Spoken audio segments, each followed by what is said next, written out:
All right, guys, just like I did for day 5, I'm going to walk you through some similar examples as the SLED day assignment for math.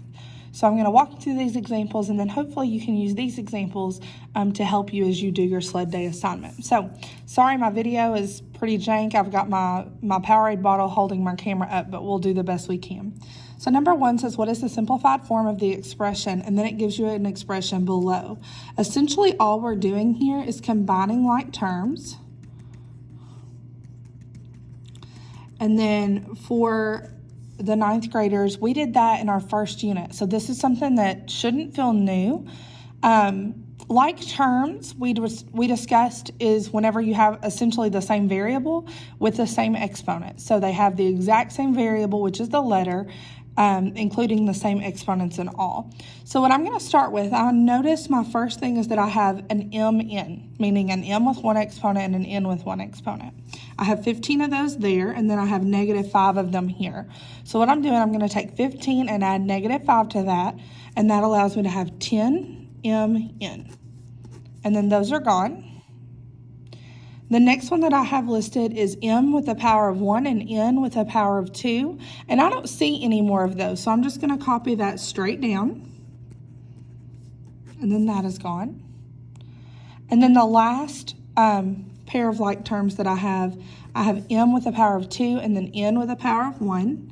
Looks like I have 7 and -12, so I would do 7 plus -12. And there I have -5 m to the second and then n to the first. And this would be our final simplified form of the expression, okay? Question number 2, this is a form of a system, and we have just recently started our systems unit in Algebra 1, so I wanted to make sure that you saw some problem-solving strategies to help you get through this. So it says if xy equals 138, that means that x is being multiplied to y. And then x plus y is 49, and it says this is a greater symbol, so x is greater than y. And then we want to know what is the value of x minus y. So the first thing that I'm going to do is list out as many factor pairs of 138 as possible. So I know I have 1 and 138. I would have 2 and 69. And the way I'm getting these, I'm just taking 138 and dividing it by 1. Then taking 138 and dividing it by 2. 138 dividing by 3, and I would get 46. Divide by 4, and it's not an even. 5 is not even. 6 is, and I get 23. Now that's my last factor pair for that. And you can check all the way up, all the way to 138 really, but this will be enough.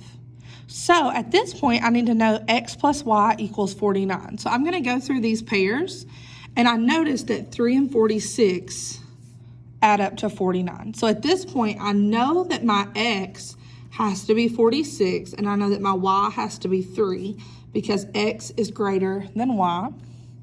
And my goal is to find x minus y.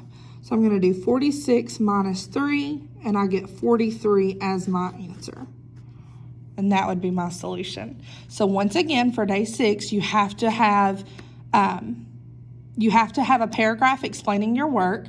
These are not the exact same problems, but they are definitely going to be useful in helping you get your answers. So have a great rest of the day, and I hope this has been helpful.